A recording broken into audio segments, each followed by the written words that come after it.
Hello, Jim. Hello. How are you doing? Good. Very excited. First of all, I want to wish you a happy birthday. I saw you showed up in the celebrity birthday section this morning. Oh, it is. Birthdays at this point are, just an important threshold for my children to get cake. Really. I want to let you know I'm a big fan, mostly because of your CBS This Morning, the Sunday Morning commentary stuff, which I've really grown to enjoy. I was aware of you before, and I'd seen some of your comedy specials, but you started kind of sneaking into my living room on Sunday mornings, when I'm having coffee, and now I feel like I get to see you. Oh, well, thanks. It's weird. It's interesting to do those because, obviously my stand-up is separate, and the people at CBS Sunday are so nice, but it's amazing the social media, some of the anger that, over these, this is Sunday morning. These are humor pieces for Sunday morning. And some people get so angry, whether I'm talking about the tooth fairy or massages. It's really interesting. What are they angry about the tooth fairy about? Well, I think I did something about the tooth fairy and how, just kind of like a curmudgeon take on it. And people were like, how dare you expose the tooth fairy? And I'm sitting there going, so your 4-year-old is watching CBS Sunday Morning with you? It's like... catching up on world events, yeah. I have kids that age. The last thing they would watch is kind of this great show, but it's not necessarily designed for kids. It's a little dry, yeah. Yeah. And going to your kids, you talk about your family a lot. Of course, you have 5 kids. Do you take them on tour? I do. I mean, I probably won't take them to billing, just because I'm kind of connecting through the next day to do another show in, I believe, Nebraska. So, but I travel with them a fair bit, And how's your wife Jeannie doing? She's doing well, thank you. I mean, it's a long road back, but I think she's every week is some progress. But right now we're at this lake house in Wisconsin, and she can't swim, so it's a little bit torturous. Since you talk about it pretty often, tell the listeners that she had a brain tumor not too long ago. Yeah, so it's kind of inspired a reevaluation of a lot of things, but it's also informed this new material that I've had. I mean, obviously her well-being is really important, but it was, there's, spending a couple weeks in the hospital, I selfishly as a comedian, I'm like, wow, well, I got 20 minutes of hospital material. So it's kind of fun in a way. Right. And she's kind of a big partner in the Jim Gaffigan. I mean, you are the face that we all know, but she's definitely a big part of the writing and producing of a lot of the things you do. Yeah, the collaboration is very much an instrumental piece of it.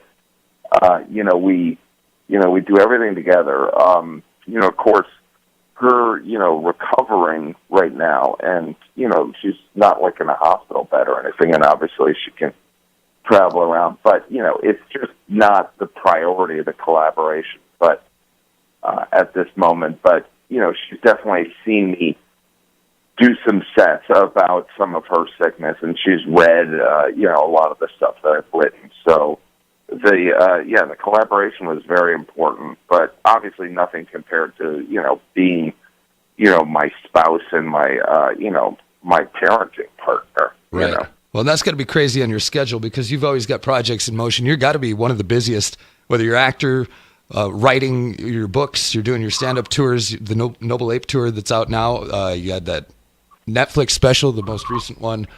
Cinco, which, by the way, the audio version of that on iTunes, I love the commentary thing on that with the bonus stuff.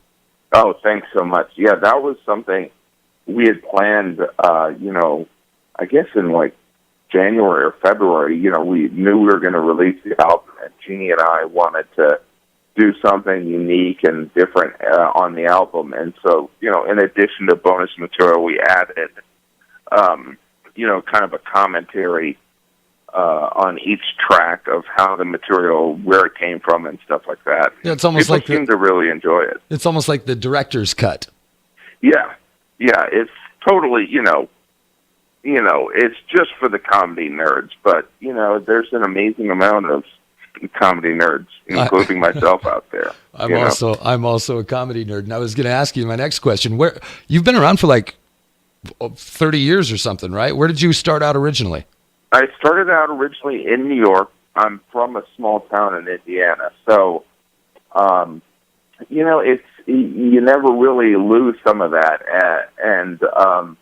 but I've been doing it long enough where I've gone through phases where now I almost people used to you always hear comedians complain about traveling, but I almost kind of love it. I mean, maybe it's because I have 5 screaming kids, so sitting on a plane for an hour and a half is not the end of the world for calming, me. Huh? But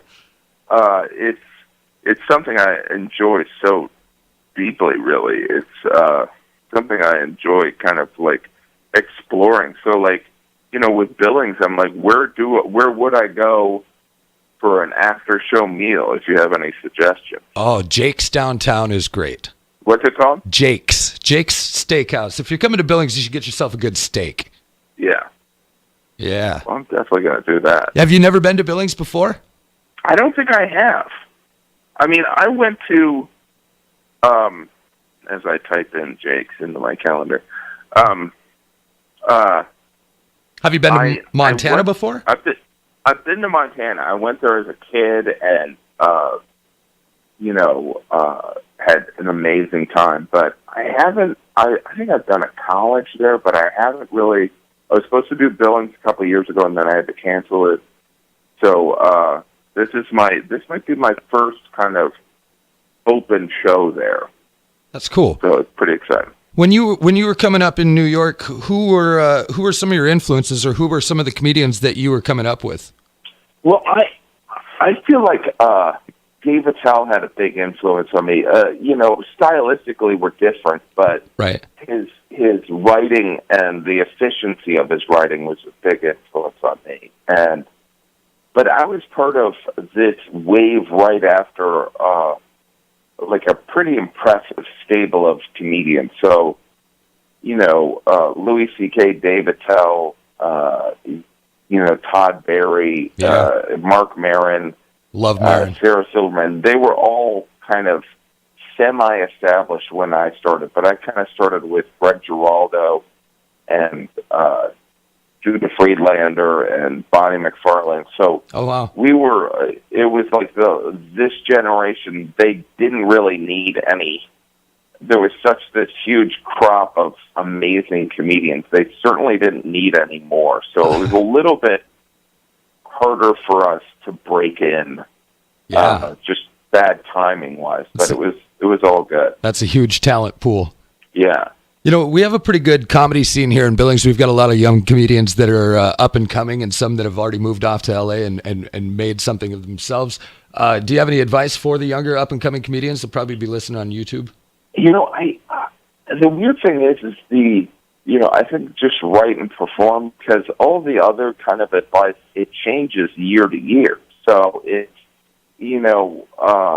what might have been relevant 15 years ago for advice is not relevant now, and even 5 years ago might not be relevant now. I'm just kind of a substance guy. Like, there's style and there's substance, and you need both of them.